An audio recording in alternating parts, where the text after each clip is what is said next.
where we put this on behalf of churches together in Seaford. And I was looking back to the 18th century when there were hustings in Seaford. And only those people who paid rates were allowed to vote. But the bailiff made sure that rates bills only went to electors that he wanted to be able to vote. And to get elected, you had to pay for a dinner for the gentlemen. Sorry about this, ladies, but this is the 18th century. And a double portion of beer for the populace. Now, we've moved on as a democratic country since the 18th century. And we now have universal voting for everyone over 18. And I want to begin tonight by thanking Maria and James and Bernard for giving their time tonight in what I know must be an incredibly busy schedule. We did invite the other 3 candidates for the constituency, but they were unable to come. So first of all, practical arrangements. There are no plans for a fire evacuation tonight, but if the alarm sounds and it's very loud, it means we have to evacuate the building through the exits over there, and we walk up the road and we gather at the unmade road just 110 yards up South Down Road on the right-hand side. And then you'll get instructions about what to do after that from our wonderful stewarding team. I would ask you to switch your mobile phones to silent. And also just to say we are here tonight to listen to the candidates. So firstly, they will each make a short presentation outlining some key points, and then they will answer questions. And there are 7 questions that have been submitted in advance by members of different church congregations. The candidates have got no prior knowledge of those questions, and each candidate will have the same amount of time to answer a question. And there'll be no follow-ups and no supplementaries. Peter White will be keeping an eye on time for us, who's our town crier, but timekeeper tonight. And I'm going to ask for no heckling from the floor. If you heckle, that is classified as rude and ungracious behaviour, and you will be asked to leave the meeting. And we are, as I said, live streaming this event, so actually you will be showing yourself up to a wider audience. There should be time for 5 questions from the floor, and I'll ask you that I'm going to have 2 people with roving mics, and I'll ask someone to stand, and then the roving mic will be passed to you so that everyone can hear, including those of you who are watching online. And what we need are questions and not statements. If I hear what is becoming a personal statement, I will simply move on to the next person for the next question. And there will only be 1 contribution per individual tonight. There are no follow-ups allowed because our time is limited. And at the end of the evening, each candidate will do a brief concluding set of remarks. So I'm going to begin by asking the candidates each to give their opening statements. And I'm just going to go in order of how they are seated. So I'm going to ask Bernard to go first, please. Do I stand? Yes, you can stand if you like. Yeah. Good evening, everybody. This election is really important because we've had so many changes in the way that we address ourselves, how we address this country, how we look at things. I'm standing because I actually believe in trust, I believe in honesty, and I believe in openness. I don't necessarily expect people to always like what I have to say, but I would tell what I believe is the truth. I regret, and I've met Marione a couple of times, and I know that she's an honourable lady, but we've looked at a government which has been mired in sleaze and really weird things, And I don't understand it. I don't understand how you need to be told not to bet on something where you know the outcome. I just don't understand it. The Liberal Democrats, James, lovely fella. You know, I mean, we've had a couple of times we've met, and you know, I can understand his desire to do things for this constituency. But the reality is that everything depends on spending other people's money. And that is my core thing. I believe that we spend our own money better than the state. The state has certain things to do, and the state must do that properly. When the state doesn't do it properly, we get to a situation where things don't work. And at the moment things don't work, I want to stand to try and get things better. It is as simple as that.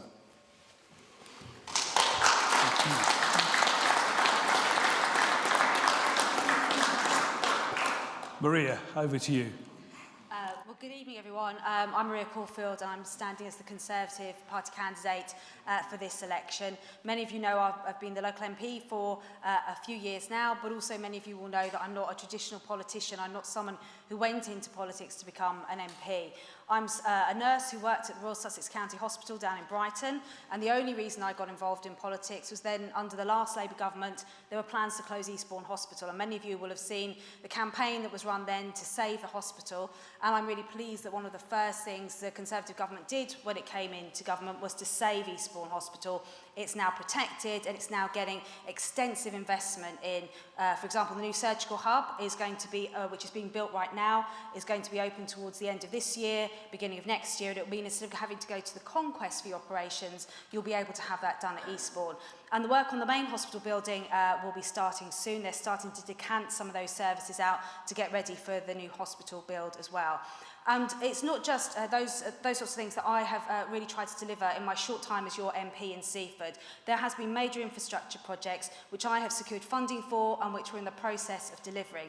Exeter Bridge is a great example. As soon as I got elected, we got those temporary traffic lights installed, which have made a big difference to all the traffic movements from Easting and going into Eastbourne as well.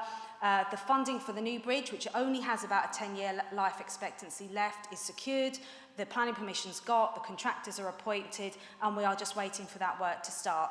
The same with Bishopstone Junction, the other end of Seaford, where we all know, even if you don't live in Bishopstone, when there's an accident there, the whole town grinds to a halt. Well, again, we got that speed limit reduced, but it was pretty clear pretty quickly that wasn't enough. So we have got that a traffic scheme there for all three junctions on the A259 there. It's with the Department for Transport. Again, we're just waiting for that sign-off to secure that funding, and work could start on that pretty quickly. And finally, the big issue in Seaford is the lack of GP appointments and services. Now, we all know that the two GP practices, Old School and Seaford Medical Practice, are operating in far than ideal conditions. I've been working with Dr. Raj to try and secure a site for a new medical hub. We have the funding that's ready to go. The two practices are keen to come together with a state-of-the-art facility for the town. And we're just waiting for that site. We did have a site at the Leisure Centre, which was ready to go, but I understand residents didn't want that to go ahead, but we do need to find a site. So I'm asking you to support me at this election to finish those jobs that need to be done. The first time Seaford's getting real investment into the town, and I want to finish and deliver that for you.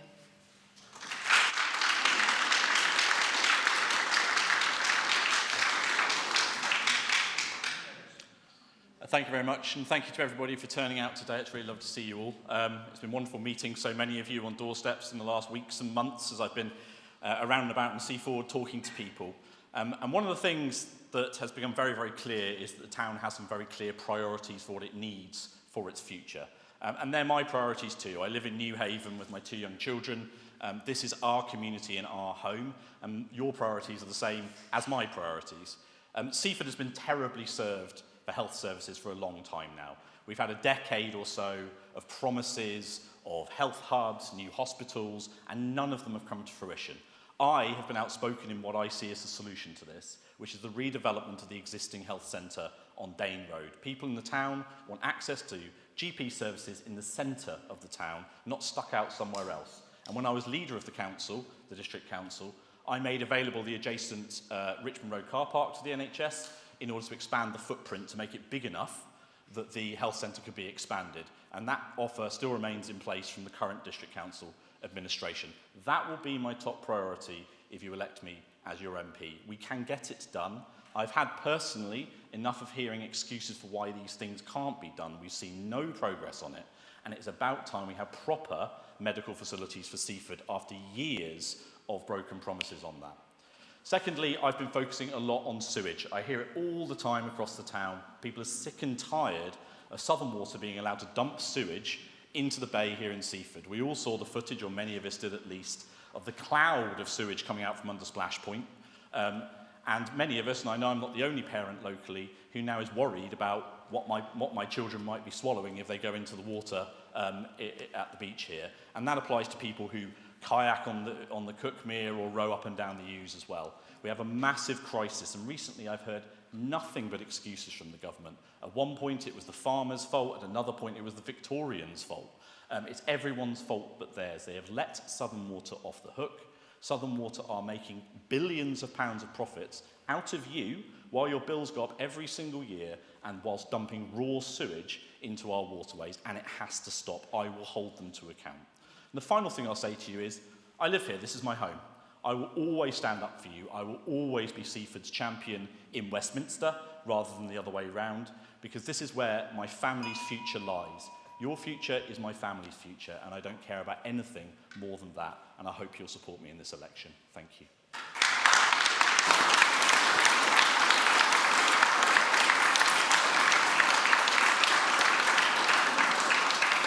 So our first question, not surprisingly, picks up a couple of things you've already mentioned in your opening statement. So I'm going to ask Maria to go first on this one, then James, and then Bernard. And then, so our first question is, what can be done to address excessively long NHS waiting lists and access to GPs in our constituency? Yeah, so absolutely there's a lot that can be done. And we know, as I pointed out in my opening remarks, that we were going to lose Eastbourne Hospital before I became an MP, which would have had a devastating effect on Seaford, as that's the local hospital. Already people are having to travel to the Conquest far too often. And saving that as the primary facility is a massive help. We've got the urgent treatment centre there now next door to A&E. So out of hours, people can go, whether it's for antibiotics, whether it's for x-rays, whether it's for stitches. And that facility isn't that well known about, but it's a new facility and means that residents in Seaford can get access out of hours to GP provision. The biggest issue is the GP's surgery. The practice is, the buildings are out of date. Dr. Raj and the team have got applications for new doctors to take on staff there. They just have not got the space to see people. And that's why it's so crucial to get that facility off the ground. It's interesting that James says that the car park was made available, because when we approached on behalf of Dr. Raj for access to that at the time, the council would not let us have that. And that's why that scheme has not taken off on the ground yet. But we are in negotiations with the council, so it will be interesting to see if that then opens up opportunities. But it's about getting the infrastructure. You can have all the doctors and nurses in the world, but if you haven't got the infrastructure that's there, the hospital is now safe. The next issue is the GPs, and also we've got dentists returning to Seaford now, with a new dentist taking on NHS patients in Stafford Road. So this does all require effort, and that's what we've been working on behind the scenes.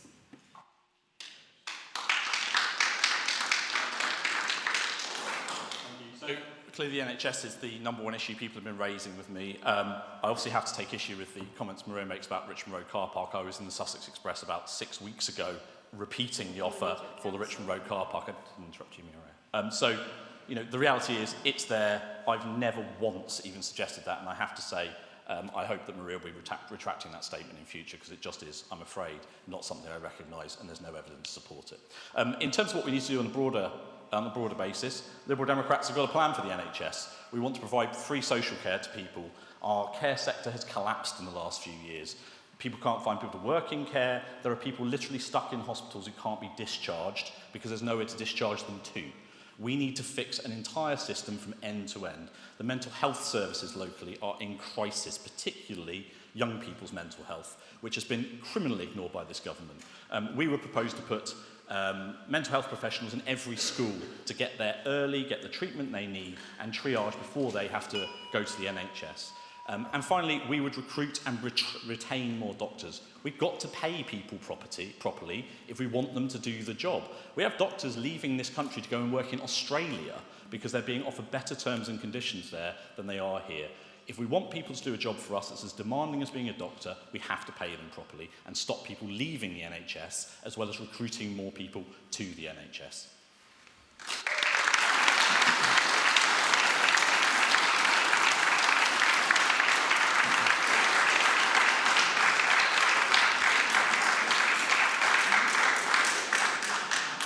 Personally, I didn't find that very edifying.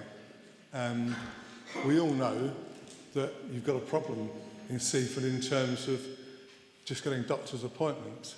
I was outside Morrison's yesterday morning, and a lady on a mobility scooter has been offered an appointment in 5 weeks' time at Hampden. Now, that doesn't seem a particularly bright situation to be in. And what's the real reason? Your population has grown faster than the investment in infrastructure. It's that simple. You know, if you have many, many more people and you don't increase your infrastructure, you're going to run out of resources, and that is what has happened.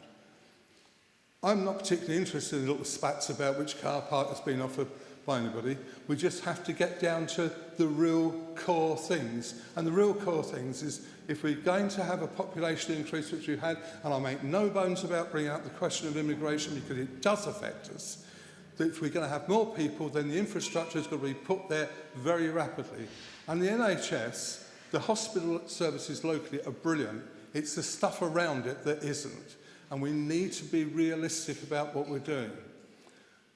Everybody in the other parties talk about not having use of private sector medicine.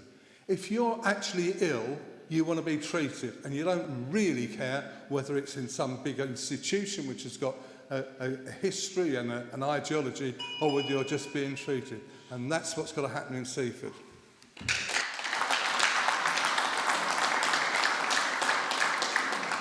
So our second question follows on from that first question, and it's this. Given that the Dilnot Commission's report into social care was published in 2011 and little has been done to implement its findings, what would you do to put social care on a sustainable footing and save the NHS? I'm going to ask James to go first, then Bernard, and then Maria on this one. Thank you. So we've put social care at the heart of our manifesto. It's our party leader, Ed Davey, is a carer, and it's something that's very close to his heart, and it's something that we have seen in the NHS system falling apart. It is depressing when we talk about a 2011 report not having been implemented. That's 13 years ago now, and it's extraordinary that we're standing here seeing a social care sector struggling so badly. We as a party have said that we should increase pay for carers, we should increase respite care for carers, and that care should be integrated and given a equal footing to other types of care in the NHS, so that it has a more central role to what we do. What the Lib Dems say in this election is that care and carers are not valued highly enough in society, and we need to value them much more highly. The care sector as a profession has a massive staffing crisis at the moment. They can't find people to do the jobs, and that means that people are not getting the care they need. We have a crisis at the moment. We have a plan to fix it, and I hope that people will have a look at our manifesto and see the things we're proposing, because care in the NHS system is the one part that has been heavily overlooked, and this government has badly let down carers and those in need of care in our society, including here in Seaford.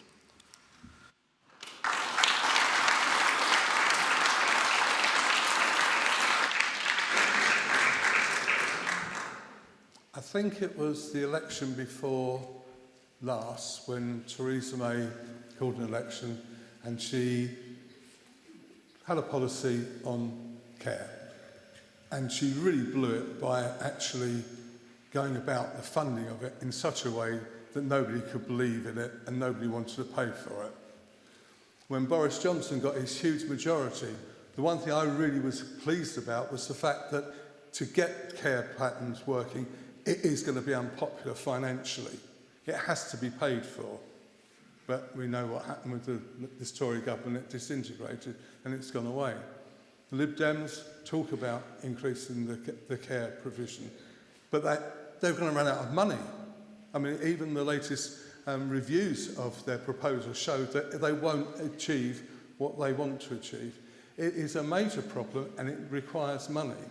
And if we take locally, we've heard about the Exeter Bridge and that sort of thing. £63 million has been spent on regeneration projects locally that have produced the square root of nothing. And if that £63 million had been invested in our local care provision, then so much more would have been better. And it's not just a matter of the money, it's how it's spent, and you can't keep spending the same pound. And our regeneration budgets locally, absolute nonsense. The Exeter Bridge has been going on for so long, and it's expensive, too expensive.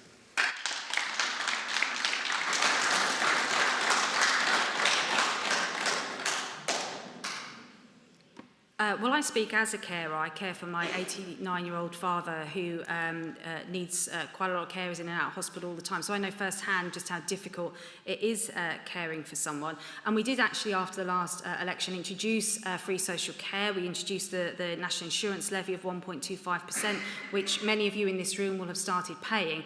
And when the war in Ukraine happened and the cost of living went through the roof, we had to repeal that because people just couldn't afford that out of their monthly wages. But some elements of that act are still in place. So from October next year, the upper limit of paying for your care will be £85,000. That's still in law. Now, Labour, if they come into power, may repeal that, but that's still the situation as it is at present. And we've also increased the amounts that's going to be left for people in their savings. So it's currently £23,000. When you get down to that, you don't have to pay for your care. We're going to raise that to £100,000. So there is some financial changes coming down the line that we have introduced that will benefit people who are experiencing the care system. We also introduced new laws for carers' leave from work. So if you are a carer, you are now entitled to ask your employer for time off with caring responsibilities, and that should not affect your job. And for kinship carers, which are a special group of carers who look after children, it may be grandparents, aunts, uncles, brothers, sisters, looking after young children who they are related to. They currently have not been paid any foster caring funding. We are securing, trying to get East Sussex into a pilot study where they will be paid the same as foster carers for looking after those children.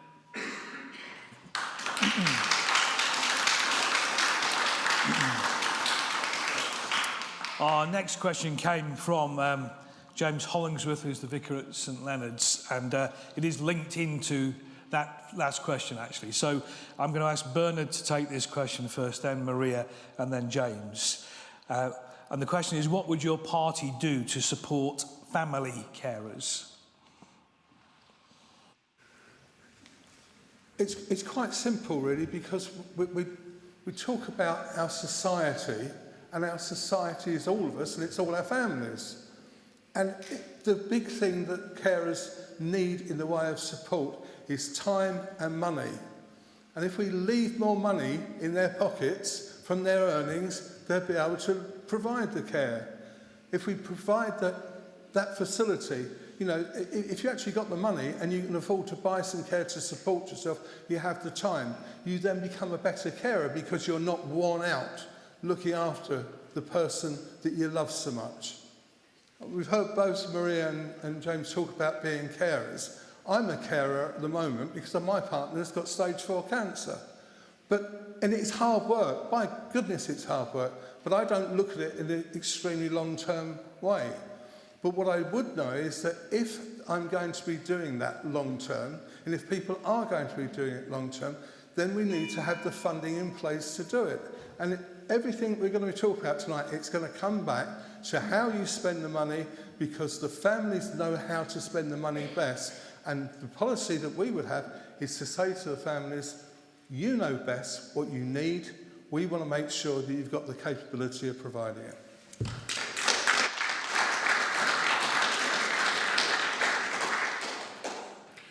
Well, it's crucial that we do support those who are caring for family members, and Carers Leave for Work is going to make a big difference, because many carers do work as well as look after relatives. So having that ability to be able to take time off work, not be penalised for it, knowing that your job is safe, is crucial. And for those kinship carers that I was talking about, if we can secure that money for East Sussex County Council, so that those grandparents, aunts, uncles, brothers, sisters can be paid to look after their relatives, it means that those children are less likely to go into care. And we know, for example, that if a child goes into care, their life opportunities are significantly reduced, whether that's in terms of health, education, or future employment. But also one more thing that we can do, and I say this to any councillors in the room who are working on the local plan at the moment, is making sure that housing is affordable, because one of the big things that we have found from carers is how the family is not being supported in our communities. And when young people have to move away from communities like this in Seaford, it means that they are not getting support from grandparents to help with childcare. When their parents get older, they're then struggling to look after them. And I think what we have missed a trick on is supporting families to be able to stay closer together. And when we're seeing new developments across Sussex, across this constituency, much of that housing is not affordable for young families to stay in the local area. And that's what we need to see in our local plan, that keeping families together so that they can support each other when they need to.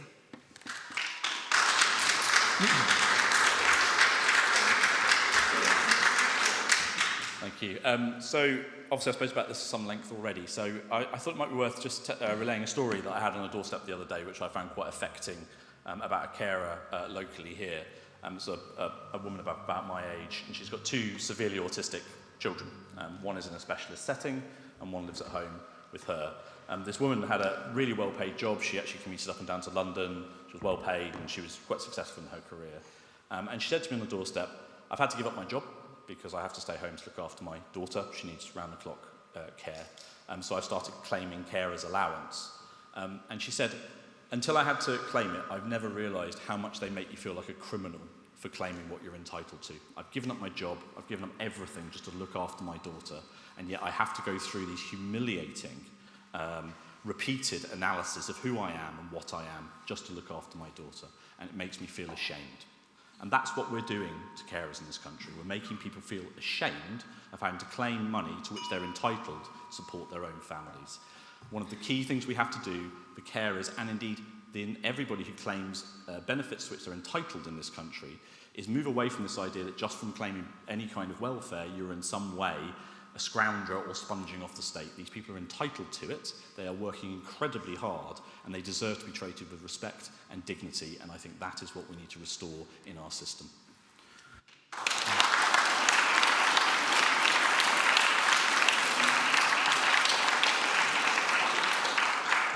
So we're going to move on to a different topic now, which again was something that was brought up by one of our congregation members, and this is the question.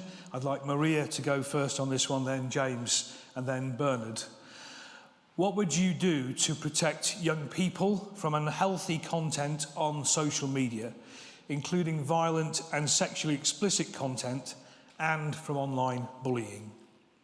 Yeah, so there's work we're doing already as a government. You may have heard of what's called the Online Harms Act, which is a new piece of legislation, because technology has moved so quickly. Even within the last 18 months, technology online is very sophisticated, and a lot of this content is not produced in the United Kingdom, it's produced overseas.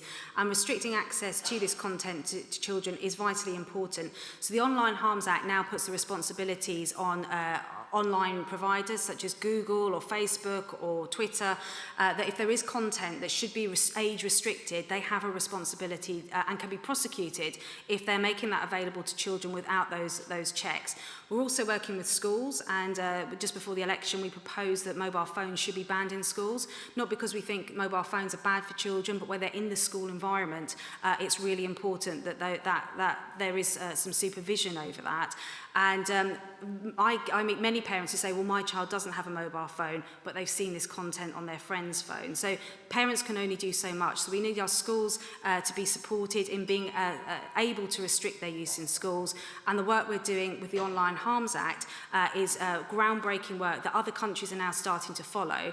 And we're working with multi-agencies, international agencies, to restrict that international content and trying to shut it down. And they have these special links that you can use that will shut down the international content, so that if we're managing it here, that children are not accessing pornography in many cases and violence on the internet, on their phones, in their bedrooms and at home.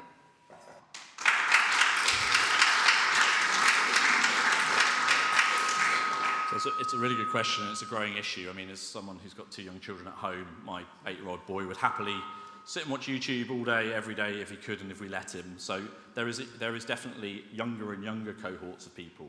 I think we have to remember this is a modern problem, as in it's something that for most of us, including me, I didn't grow up with smartphones. I didn't get a smartphone until I was in my 20s. So it's something I have no actual lived experience of going through. The role that the internet, the smartphones, and the future is playing in schools is enormous. Children now have at their fingertips access to a wealth of information that we couldn't have dreamed of, most of us, when we were in school.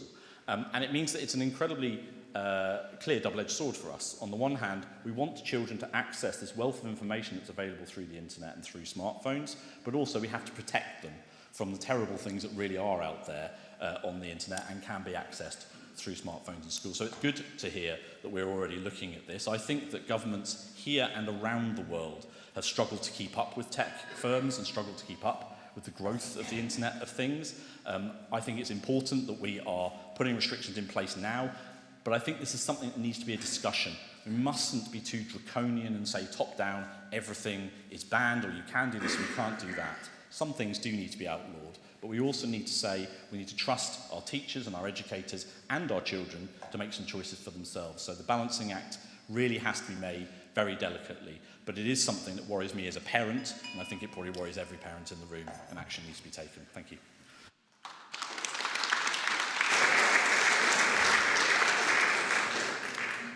But like James, I didn't grow up with problems of smartphones or any other phone.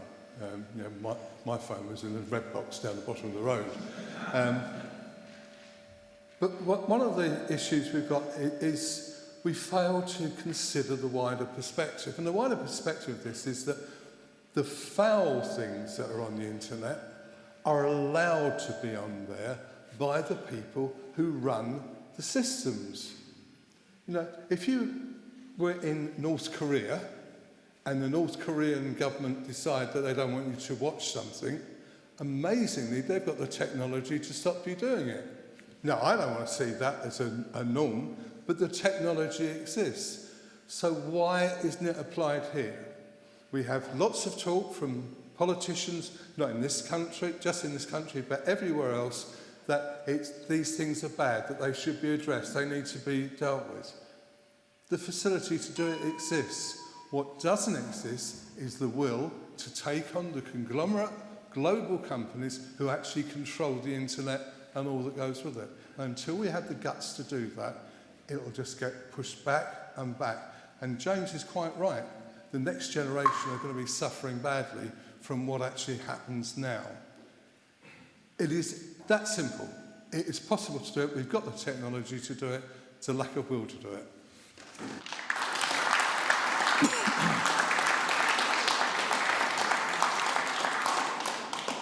So we move on to our fifth question, and this is about housing. And I'd like James to go first on this one, then Bernard, and then Maria. So how would you address the problem of the shortage of affordable housing in this constituency? It's obviously a hugely important question for us. House prices are very high in our area. Affordable housing in new developments is restricted. Government lays down through the National Planning Policy Framework what percentage can be allowed. It's about 50% affordable housing at the moment. And the definition for affordability is also defined by government.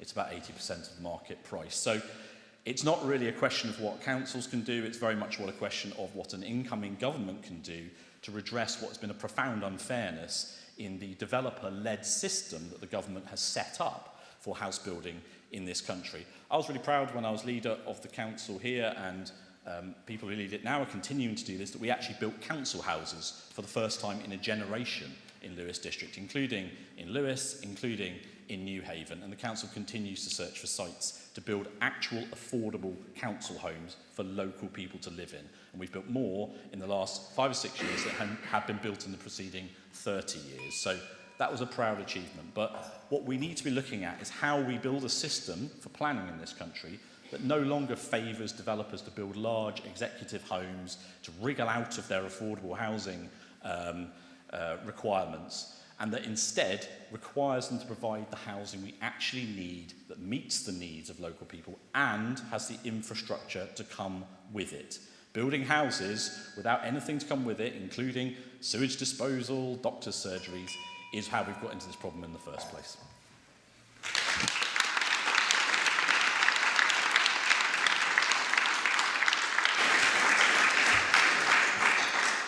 Okay, so housing just reflects the basic economics of supply and demand. And our demand outstrips our supply all the time. And we are encouraging that situation to get worse. If we do not control, I know people won't like this, but if we don't control the population growth by controlling the immigration coming in, we're going to have a perpetual problem. In fact, 685,000 people come in, average of 3 people per house, 200,000 houses extra have to be built. Let's not just cope with what we've got now, that's just to cope with that. And we've had a whole generation now of times where housing has not kept up with our population. One of the big problems is in fact that developers have got planning permission across this area and across East Sussex. They've got the planning consent, they're not building because there's more money in holding onto the land and getting capital realisation. In your neighbouring constituency, you've got a Lib Dem council who has actually done all the bad things that they talk about developers doing. They had a 200-unit housing development. There was going to be 130 affordable and social housing units on it, and they've pulled the lot. So it's all gone open market. Why? Because on certain things, they're just incompetent at managing.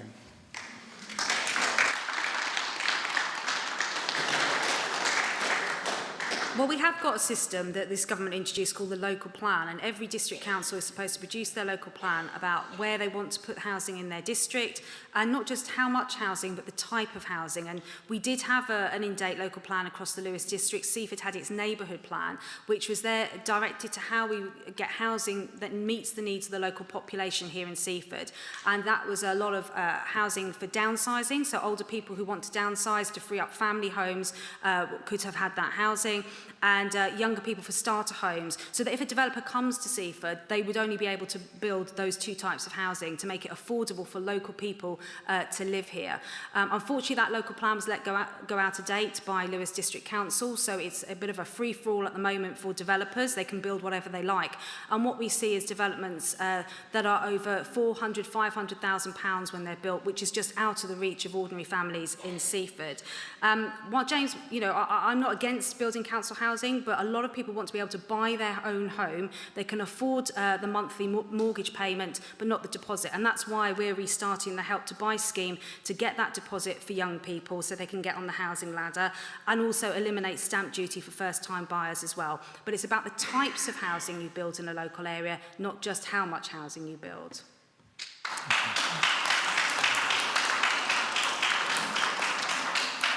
So our 6th question, I'd like Bernard to take this first, and then Maria and James. And this is just how it's fallen, folks. But the 6th question is this: when and how will illegal immigration be effectively addressed before this country is no longer a green and pleasant land for anyone to live in, including the legal immigrants?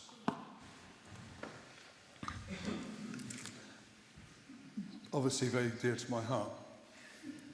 The question about illegal immigration, again, and I've used the phrase before, is a matter of will.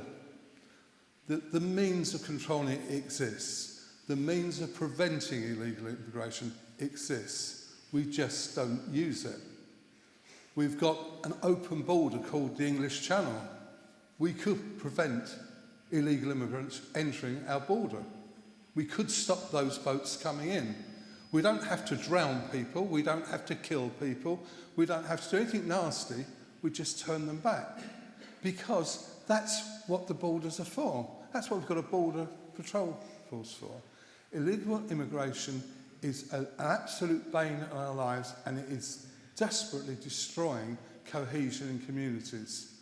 We have situations where people are coming in here bypassing the system. And so the people who should be coming here, and I'm a supporter of refugee systems, but not when it's just abused. And the only thing that's stopping it is we're not doing it. We're just not doing it. We have got a Royal Navy that's got boats that could actually turn the boats back. If there's a risk of them being in danger because of the nature of the boats they're in, it would actually pay us to put proper boats in for them to transfer to go back. And it's the will that's missing, not the ability.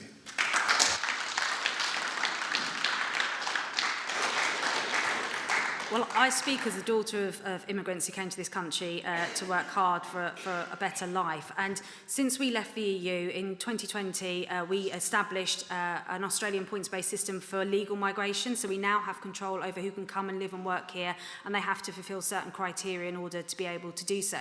We also have been very generous in the last 18 months to 2 years, helping those fleeing some particularly tragic events in Ukraine, for example, and in Afghanistan, those from Hong Kong fleeing persecution from the Chinese. We've welcomed hundreds of thousands of people under that category, and that was right and proper to do.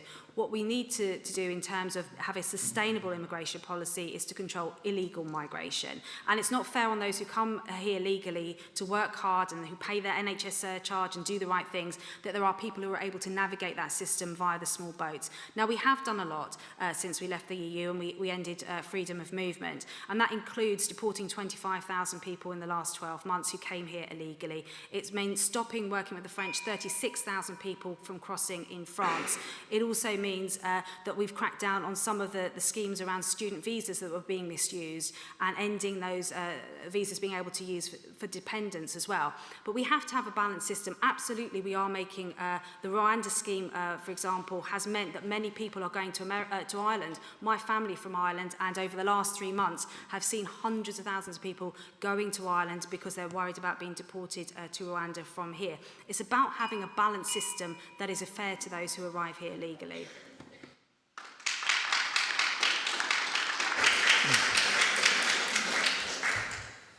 So the immigration system in this country is badly broken. We have a massive backlog of both legal, illegal migrants and also refugees in this country sitting in hotels, kicking their feet, wanting a future, and our system simply is not coping with it. And this has been deliberately broken by the current government. Robert Jenrick himself, who was the Secretary of State at the time, even said, we're trying to build up a big backlog so it will put people off coming.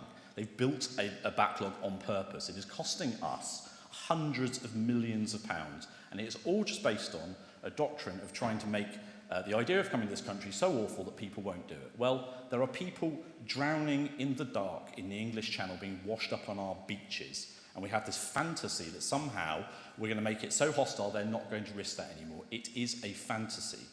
There have been so many mistakes. For Maria to describe us as being generous by people taking people from war zones, I think really sums it up. It is our privilege to take people who are fleeing war and persecution. We are not being generous. I think that we need to look at this completely the other way around. There are people sitting in hotels, working age people who could be doing jobs in the NHS, in the care sector, in our farming sector. They're not allowed. That is absurd. They should be able to work while they're waiting for their applications to be processed. We should restore our international aid budget to 0.7% so we can support people in those countries with their problems so they don't need to travel here in the first place. And we need a grown-up agreement with France that helps us to make the border in France, not on this side of the channel, which is an output of Brexit. Thank you.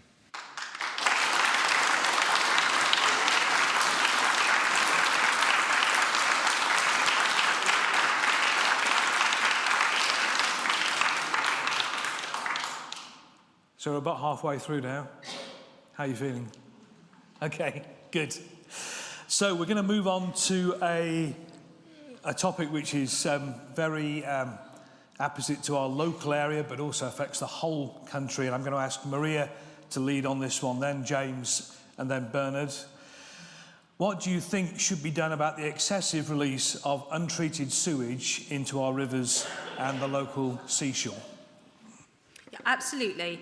This is a huge problem, but it's one that's been there for generations. Our sewage system was devised as a dual rainfall and sewage system, so that every time it rains, instead of sewage pumping up through your toilets or your drains in your garden or down the road, it is released into the water. That's always been the case. And I've spoken to residents who grew up in Seaford, and particularly around Splash Point, would never swim there when it rained, because that's just the system we have here. It's the system they have in Scotland, where water is nationalised, and they have the same system and problems there. And in many other European countries, they have this dual system. And now, no one knew about this until after 2020. Even when the Lib Dems were in government, they didn't introduce any monitoring of the sewage system. We introduced it since 2019, when literally 7% of our outflows were being monitored. Now, close to 100% are being monitored. So we now know the scale of the problem, and everyone is rightly horrified by it. That is why we've brought in significant measures. Those who run our water companies, it's not just the water companies. I think the Lib Dem Council in Eastbourne released sewage earlier last year, which leaked into the sea. But we're prosecuting those who pump sewage into the sea. We're ending the bonuses for those water companies. We're making sure that we're investing £56 billion to decouple rainfall from sewage once and for all, so we end this problem for the next generation. That work is starting this autumn.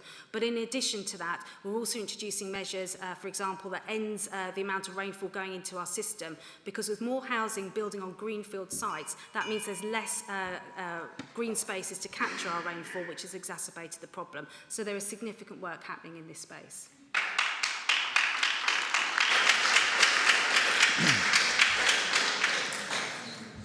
That council in Eastbourne sound terrible, don't they? Responsible for a lot. So this is a huge issue. It gets raised with me all the time. It's one of the top ones on doorsteps it comes across. And as I said, as a local parent, it's one of the things that worries me most.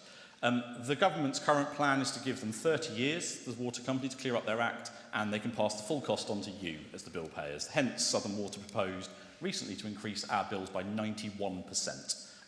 That is a direct output of the government simply saying, you guys do what you want for the next 30 years, basically. The Liberal Democrats have a very clear plan for this. It is time that we got tough with the water companies. The system has not been working for a very long time. The key part of the system that is broken is the regulator.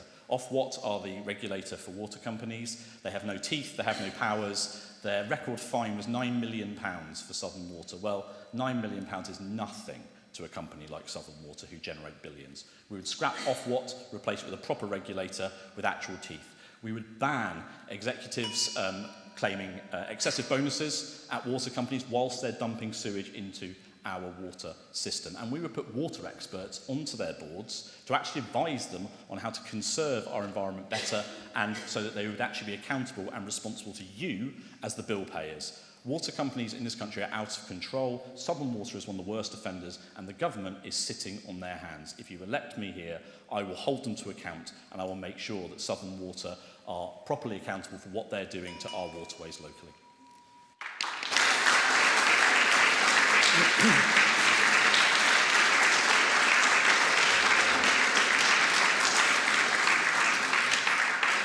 From an academic point of view, if you look at the water, drainage and sewage system in this country, what it proves is that when things are done by the state, they're often done really badly.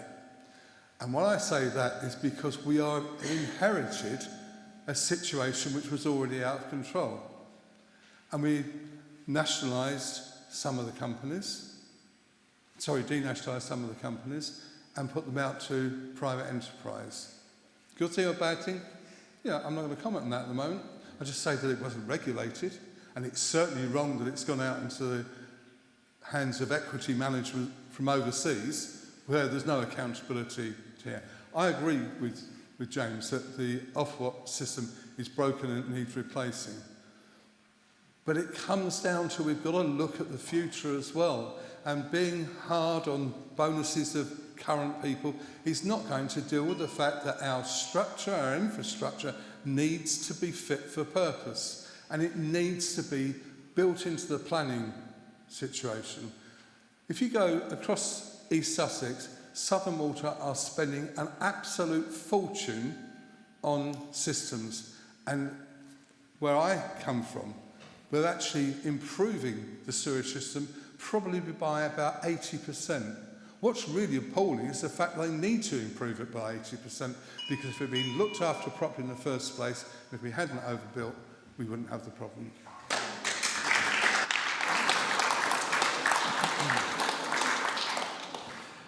Right, I need to ask my two helpers to come forward with microphones, because it's your opportunity to ask questions. As I said at the beginning, what we want, you've got an idea from the questions that have been asked already, what we would like are questions, not statements, because what we want to do is the candidates to answer those questions. So if you have a question now, would you like to raise your hand, please? Okay. The lady in the green top here, if you could go to... Thank you. This is a question for Bernard, but I'd like to hear everyone else's opinions as well.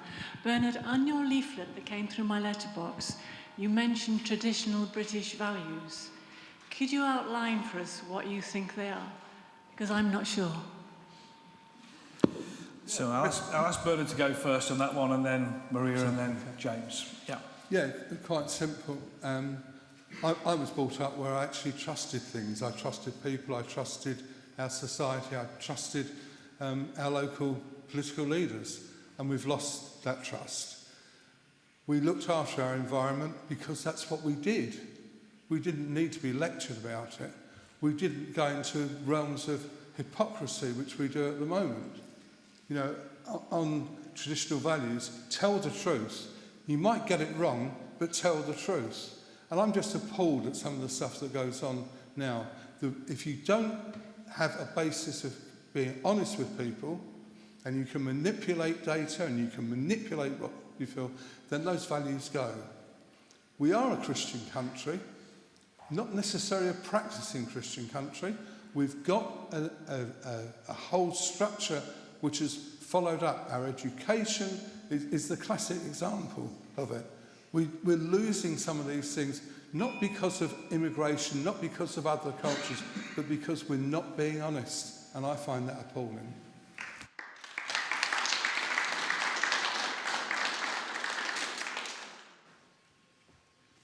So, I mean, obviously, as I said, I'm a child of two immigrants who came to this country, and I think one of the things that attracted them to them is here is British values. It's about giving opportunity to people and giving people those building blocks in life, whether that's through education, whether that's through housing, whether that's through work, that whatever your goals in life, that you're able to achieve it in this country. There are not many countries in the world where you can come here as an immigrant and build a life for yourself, or as a young person growing up who's British growing up here, that any job is open to you, whether that's from working in your local hospital to being Prime Minister, that your education system, your housing system, your communities will empower you to do that. And I think that's, really, we forget sometimes, we're very negative about this country, but there's a real aspiration here for those who want to succeed, can succeed. But it's also about supporting each other. And we saw this no better than during COVID. You know, I was a local MP after the last election during COVID,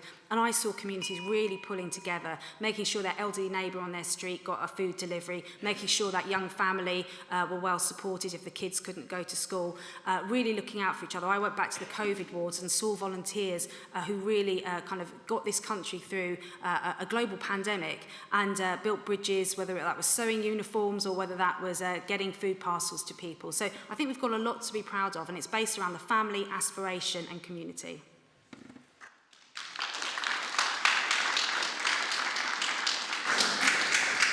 I personally think a lot of what I consider to be traditional British values in this country have been undermined hugely in recent years. I see this country as a beacon for various things around the world, and how we are viewed around the world has been trashed in recent years, quite frankly, by the government's conduct and by the conduct of some senior people.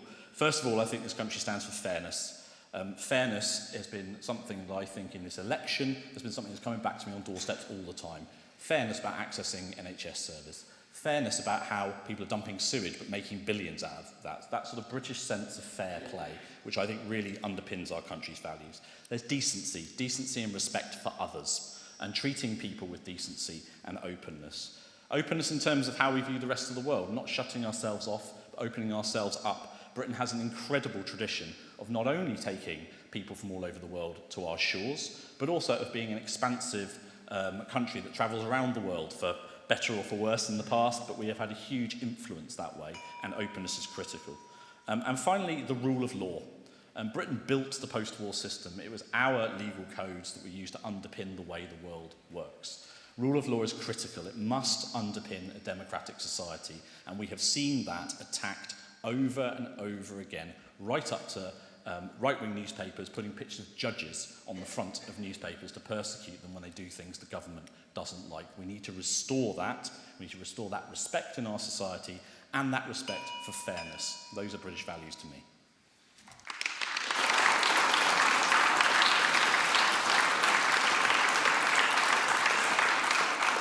So the second question from the audience. The person over here in the top, that would be great. Thank you. The pattern top, the blue pattern top. Yeah. What help and assistance would you give to first-time buyers? So if Maria could go first on this one, please. Yeah, and then James, and then Bernard. Yeah. In our manifesto, we'll reinstate Help to Buy scheme, which we had running a few years ago, which really helped young people get their deposit. Because when I'm talking to young people on the doorstep, they say to me they can afford their monthly payments, and it's often cheaper than renting, but what they can't do is save up for that deposit, which is quite significant. So the Help to Buy scheme means that the government gives them that deposit to get them onto the housing ladder. We also propose to scrap indefinitely stamp duty for first-time buyers as well, because it's the first-time buyers that are struggling to get on the market. Once you're on the housing market, people seem to be able to buy and sell fairly easily, but also getting down inflation was key. When it went up to 11%, that absolutely put interest rates up, and now we're seeing that inflation is down to 2%. We will see interest rates come down in the summer, and that helps not just first-time buyers, but all homeowners be able to pay their mortgage payments every month.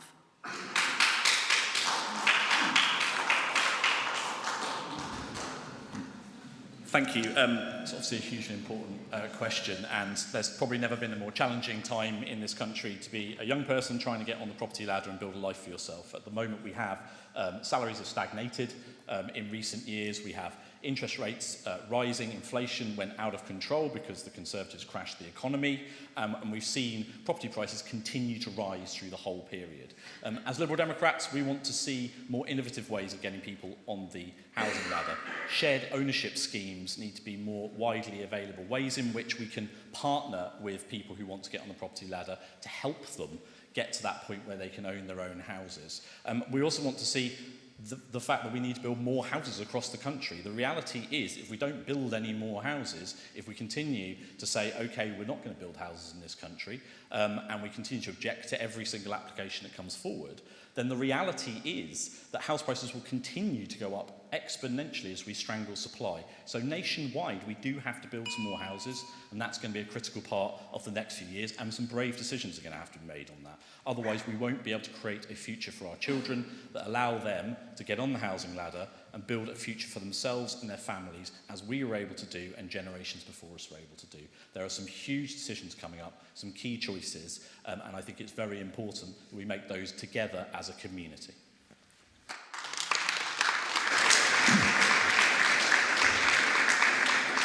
Yeah, housing supply is a problem. That causes high prices, makes it more difficult to get on.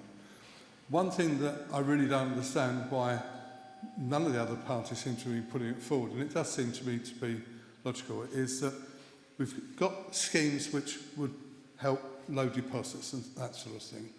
But I've met lots of couples, particularly those who start up their own businesses and that sort of thing, who are paying huge sums of money in rents, much more than they're actually paying if they had a mortgage. But the problem is they can't get a mortgage because they haven't got a big enough deposit, because they're paying out huge amounts in rent. And why there can't be a change in financial regulation to say, if you can prove that you've been paying £1,500 a month in rent, then you should be able to pay a mortgage at £1,500. And that would be a massive step forward for an awful lot of youngsters who want to get on the housing loan.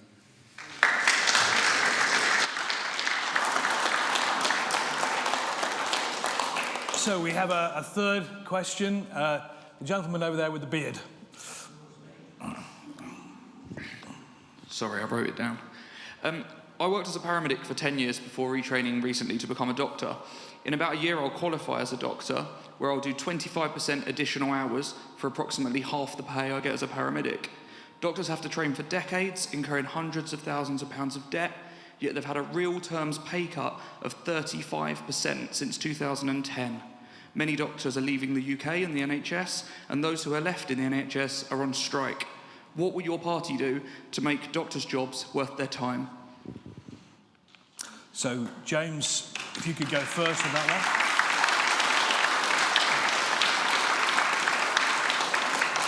So, James, then Bernard, then Maria, please. Yeah, I think you're winning here. I mentioned this earlier on. This is one of the big crises we're facing in the NHS at the moment, how we undervalue our staff. It's not just doctors, I'm sure you know. It's across the whole sector. We've got flight of people into the private sector and abroad. This country, training incurs enormous debt for doctors, but also there's still a public subsidy attached to all of it. We spend a lot of money training people who are professionals in the NHS, quite rightly, because they are trained to an incredibly high standard. And then we lose them because we don't pay them properly, because we don't give them conditions that are worth working in. People are working incredible hours for what is, in global standards, actually not very high pay. We have to get a fair settlement with our doctors, with our junior doctors, and with specialists in other areas. We talk about doctors a lot, but mental health professionals in particular are leaving the NHS in huge numbers, faster than we can train them in this country. And so we're really lacking that sector as well. I think there's also another element here where people are not treated with respect in the NHS anymore. We have too much of this thing where we say, oh, look, you know, doctors are paid this much money, and we get the press and we get some politicians saying, oh, they get paid incredibly well. What are they complaining about? Well, I know doctors, I know people who work in mental health. You try doing their job for a day, and you will then end up saying you couldn't pay these people enough. They are incredibly valuable parts of our society. We need to reach a fair settlement with our medical professionals as one of the first things the new government does, and the Liberal Democrats will be pressuring them to do just that.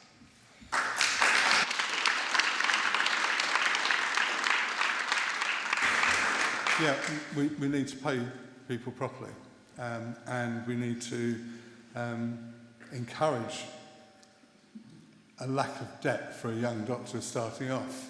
I mean, the amount of debt that you get at the end of training is colossal, and it's crazy.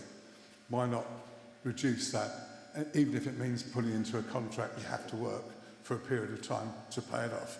I mean, that is how fundamentally, I don't know if anybody knows this, but in the United States, most, and I mean most by a majority of a few percent over 50%, are actually trained by the military, and they have to do 6 years after they've qualified, and then the debt's gone. If they don't do that, they've got hundreds of thousands of dollars. But you have to get some perspective as well, because I appreciate exactly what you're saying. But James talks about this flooding out of people who are being trained and then leaving the NHS. I'm certain Maria, maybe, I'm not certain, but maybe Maria will actually say, you know, we have got more doctors. We have got more nurses than we had a few years ago. They may be leaving in numbers, but their numbers are increasing. That doesn't affect the argument about actually paying people properly. And if you're a young doctor, you need to be paid properly. Once you get, it's a ludicrous thing calling junior doctors. A junior doctor, a senior registrar can be only 80,000 a year. And that diminishes, you can shake your head so it's fact, it diminishes the argument for those who are further down the scale. It needs to be addressed.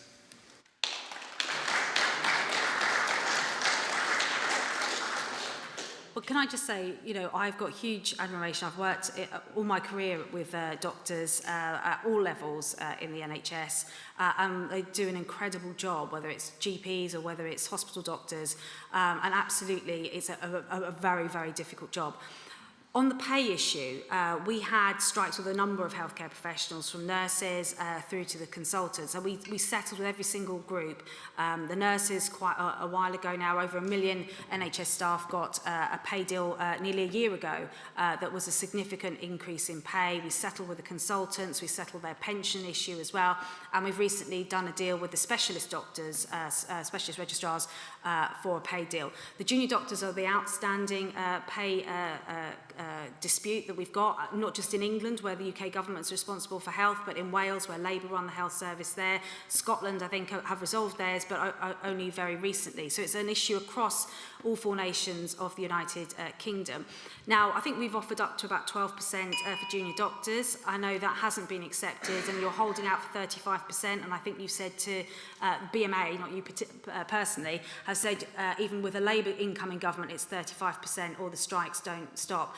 And I have to be honest, we just as a country can't afford that 35% demand. It's not because I don't think you're worth it. Absolutely, you know, you're absolutely worth it. But what do we say to the teachers, the police officers, to all the public sector workers who've all suffered, you know, pay restraint over the years? So I absolutely want to see the dispute resolved, but I would like to see some movement on the 35% so we could reach a deal.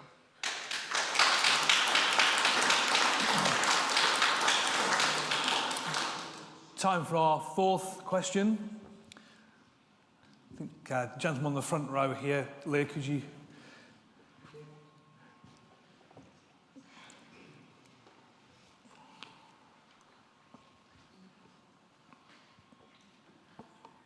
It's a question for James. Especially earlier on in your speech, you were quite happy to resolve all the problems by chucking money at the situation. Now, I've seen this a lot with the left-hand side of, the left wing. Quite frankly, I found it very insulting. Personally offended by what you're saying. I nearly walked out. I found it that bad. Now, later on, I got over it. So the question is, you're going to throw money at this project. The other 2 have come up with some very sensible suggestions.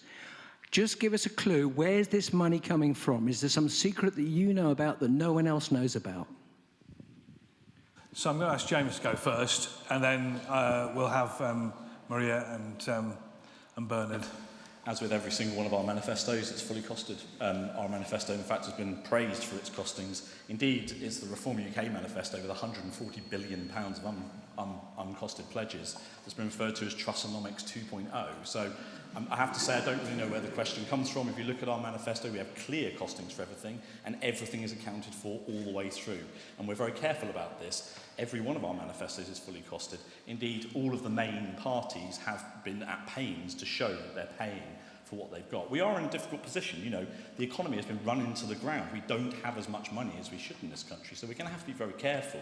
We're looking at things like reversing the cuts to taxation for bankers, for instance, that the Conservatives introduced, which would generate several £1 billion. We'll introduce new taxation. Bernard was mentioning the tech giants. We would introduce new taxation so that tech giants are paying their fair share in the UK, for instance. Actually, in our manifesto, we go through step by step and we outline exactly what we would do to raise the money for every single part of our manifesto. So I'm afraid I don't recognise what you're saying, and you're very, very welcome to look up our manifesto. It's on our website. We're very proud of it, and it is a fully costed manifesto with that is itemised all the way through to show exactly how we were paid for it, unlike, I have to say, Bernard's manifesto, which is completely uncosted.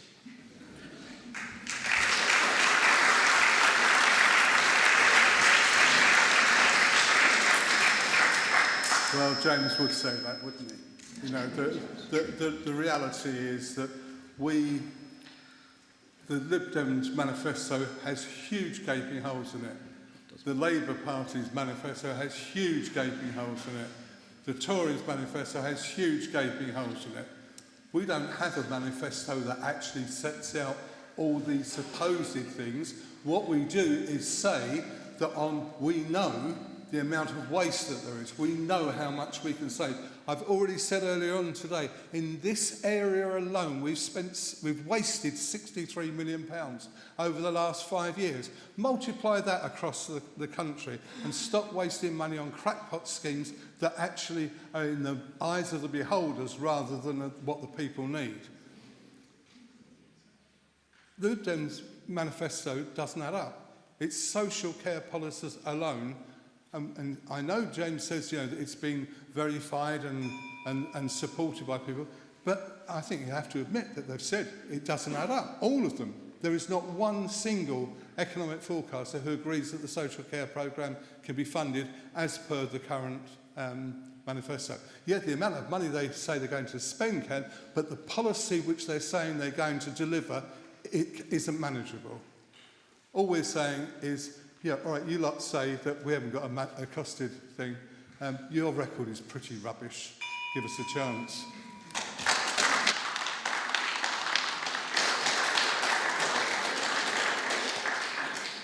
Well, as a Conservative, we naturally believe in trying to keep people in low taxation, and I know we have not succeeded in that in this parliamentary term. But what I would say is there's two reasons for that. Firstly, it is the duty of any government when a crisis hits to support its residents, and we've had two big crises in the last 4 years. We've had a war in Europe, which shot up our energy prices, and where we had to pay half of everyone's electricity bills for a period of time. We've also had a global pandemic where we had to lock down. 13,000 people in this constituency were on furlough, which saved 98% of those jobs. We paid out thousands of pounds in business grants to keep businesses on the show and running. But what we didn't do was roll that pitch and say, if we're going to do this, if we're going to keep your jobs going, if we're going to keep your businesses open, then that means we won't be able to give the tax cuts we want to do further down the line. Now, we've seen inflation grow, and that's happened in every Western country around the world. And we did not want to give tax cuts until we were able to get that inflation down, because by giving tax cuts too early, you naturally drive inflation further. Now inflation's down at 2%. We've been cutting national insurance. That's about £900 extra a working person will get in their salary. But it's not about just how much money you spend, whether that's on the NHS, education, or any other public service. It's what you do with that money.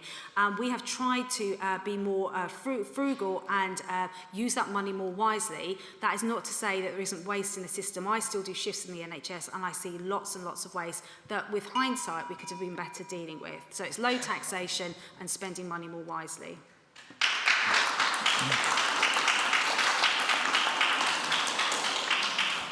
So we have time for one more question. Naomi, the lady here with the sort of black and white top.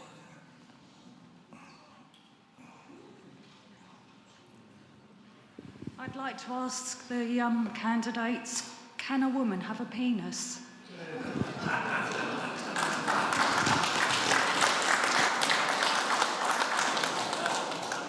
Right, who's going to go first on that one then? I can give a very quick answer, no.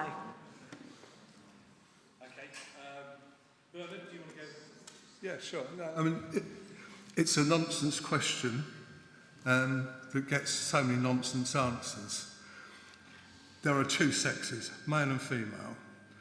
There are problems with some people because we're all different, that have different physical makeups, different psychological makeups. But you can't get away from the fact that there are two sexes. Gender identity is a much more complex thing, and I find it offensive to those who really do have gender identity problems to be caught up in a scenario where there is some form of political ideology going around it. I think it's interesting that both the Liberal leader and the Labour leader have in the past said, yes, a woman, I think in fact Ed Davies' comment was, yes, of course a woman can have a penis. Well, I mean, I don't see much of a course about it, and they've retracted a bit since then. I made a point at Husting earlier this week that all the main parties over 3 previous generations made a big thing about ending mixed-sex wards in hospitals. And now that just goes out the window on the basis of ideology. And all of us, well, not all of us, a huge number of us know there are two sexes.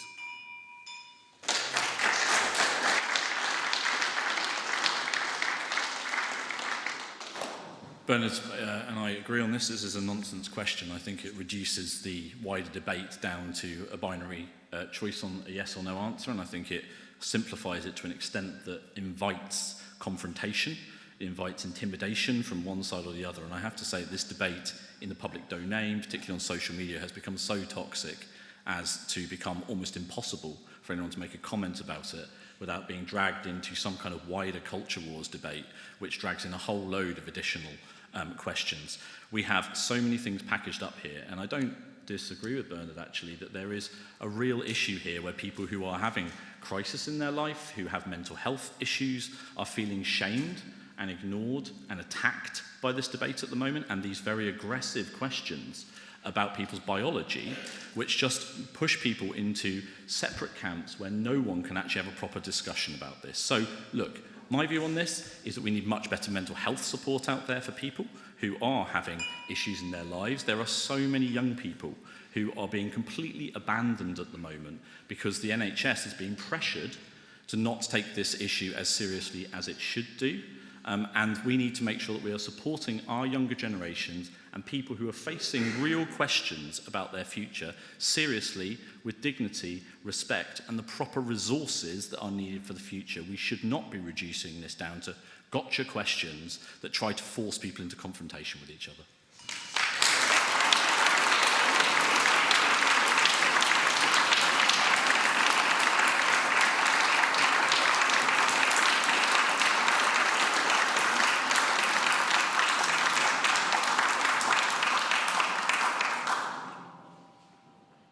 Do you want to add, Maria, or you? Oh, I'm very clear. A woman does not have a penis.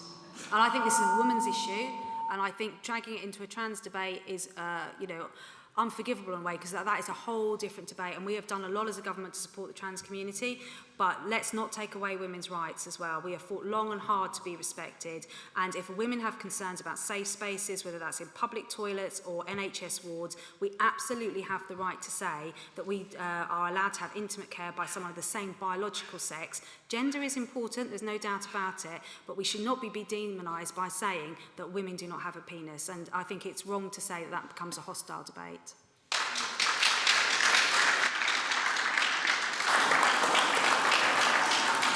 So I have one final question for you each, and then I'm going to invite each of you to do a summing up statement.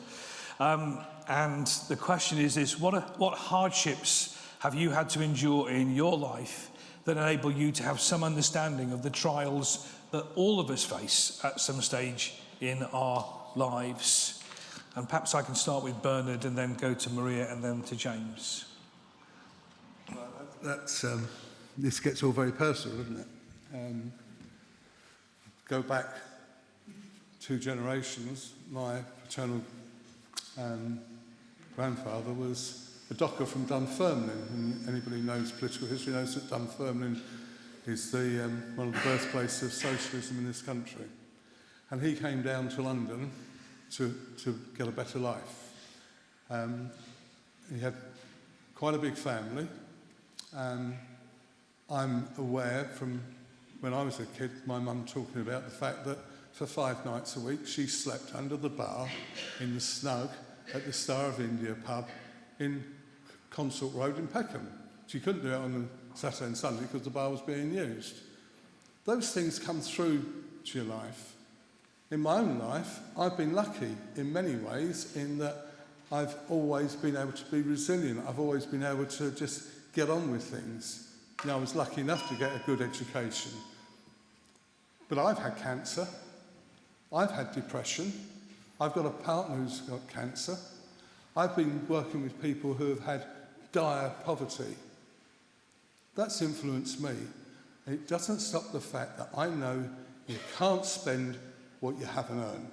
And as a country, that is true as it is for us as individuals.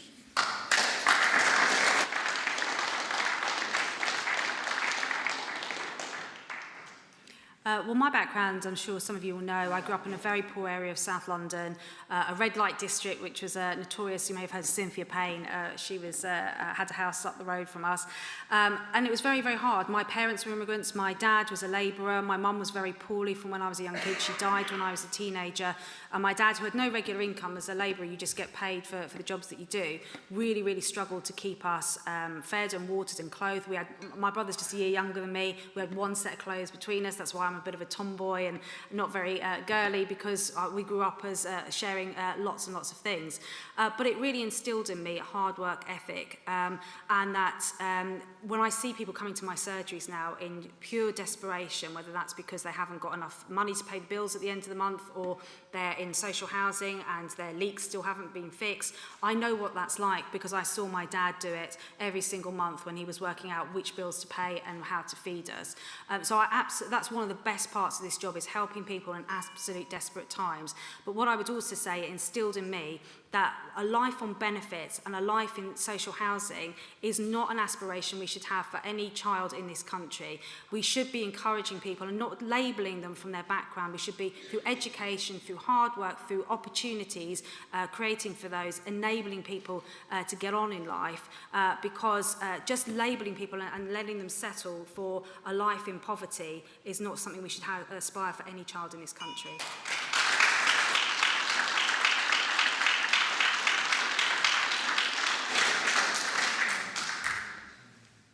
Thanks for the question. So something not a lot of people know about me is I grew up in Liverpool, and I grew up in Liverpool with just my mum and my sister. We didn't have very much. I went to a big state comprehensive school there, which is one of the biggest schools in Liverpool, and was third from bottom in the country in the league tables when we started there. It's actually a brilliant school, and I absolutely loved it there, and made some amazing friends, but it was a tough place to go, I'm going to be honest with you, particularly when you sound like me, because I wasn't born there. And, you know, so I've seen up close, it's been part of my life, what cyclical poverty looks like, what child poverty looks like. I have no doubt if I was growing up right now, my mum and us would be using a food bank. People didn't use them back then. We had a Sure Start Centre. We had things that people supported you with back then. All of that has been stripped away by this government. And that is one of the things that motivates me most in politics. 4 million children in this country are currently living in poverty. That should be a source of national shame. It should be on the front of every newspaper every day, and yet we ignore it, and it gets worse and worse and worse. And so as someone who grew up surrounded by fantastic people, but people who were struggling in their lives, and people who really genuinely went without, people whose lives were touched by crime, people whose lives were touched by a future where they felt trapped and had no real opportunities, again, as a legacy of Conservative governments, it is a real mission for me in my community, whether it's Newhaven or here or anywhere else in the constituency, to release children from that poverty trap and find a way to create a better, brighter future for people across our area.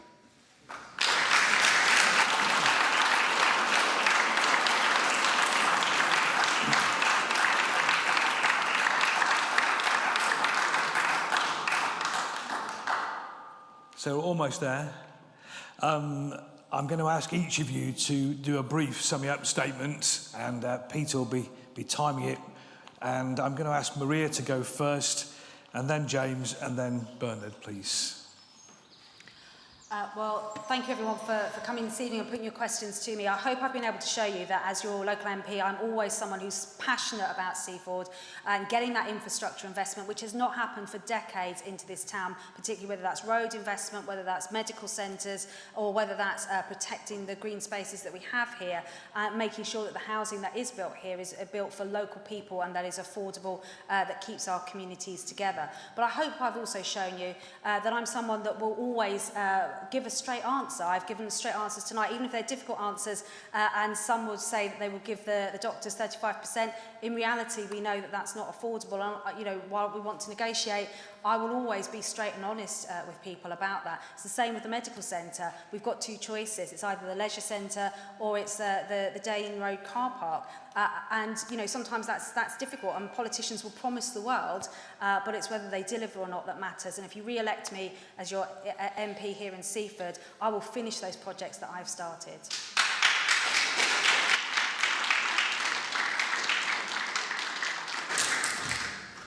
So a really big thank you to all of you for coming tonight. It's been really, really fun answering your questions. I've really enjoyed it, and when you do these hustings, you never know what's going to be thrown at you, and it's been a really good variety of questions. What I want to get across to people most of all is that Seaford is part of my community, it's part of my home, it's where my children are growing up. For those of you who use Hopscotch Nursery in town, you would have seen me queuing to pick up my little girl on numerous occasions in recent years, because this is literally where my family are making their lives. And so it's profoundly important to me, and it's part of who I am, to improve our community for the future. Children will always be a focus for me. It's something that I think we should all, as adults, be building a brighter future for them, and I think we have manifestly failed in recent years to do that.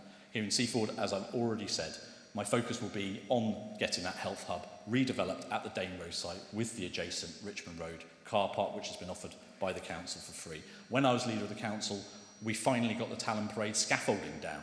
Now we need to think about what we're actually going to use that building for in the future, because it's in a horrible state. And I will be here every step of the way, if you are kind enough to elect me on the 4th of July, to be your representative in Westminster, to be the person who's banging the drum for Seaford, to get the services we need, to get the future we need for our young people, both now and in the future. Thank you.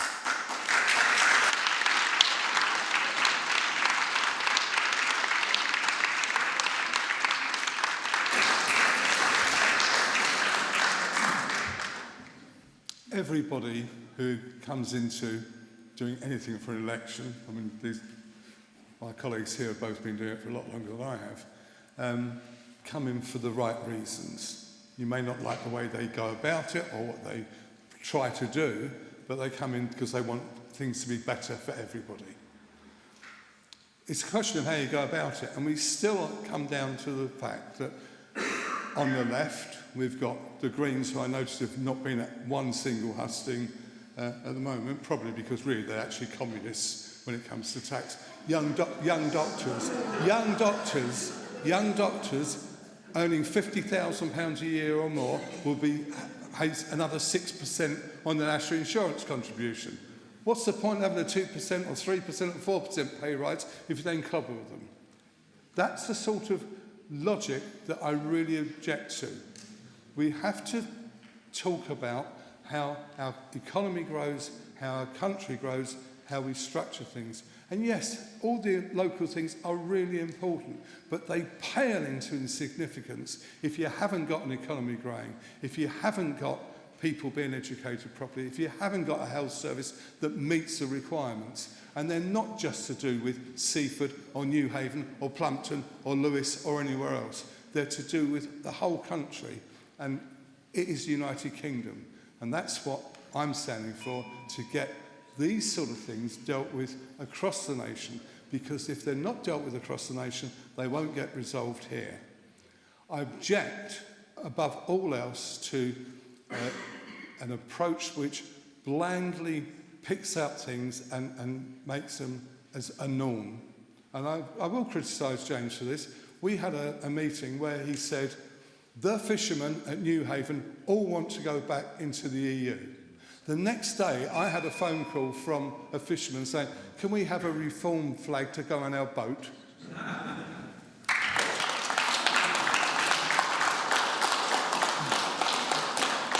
So we've reached the end of our evening tonight. I'd like to thank all of our candidates for their contributions and for answering all your questions and for keeping to time as well. So, thank you all for coming. And if you're watching on catch-up or live, thank you for joining in. I'd like to thank Peter, our timekeeper.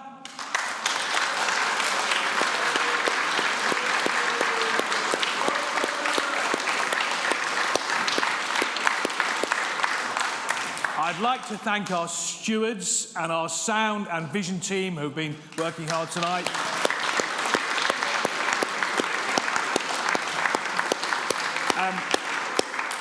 I've been a minister for 20 years, and last week I had a first. And a gentleman I went to visit said, could I bless his car? Which I did for him. It was quite a posh car, actually, but anyway, that's another story. But for me, people are more important than cars. And I'd like to bless you all tonight. So is that okay? This is a church, and I'd like to just bless you all and bless these good folk who have been putting themselves out tonight. So may God give us peace and protection in whatever we are doing this week. And may his blessing rest upon us and those we love now. Amen. Thank you, everyone.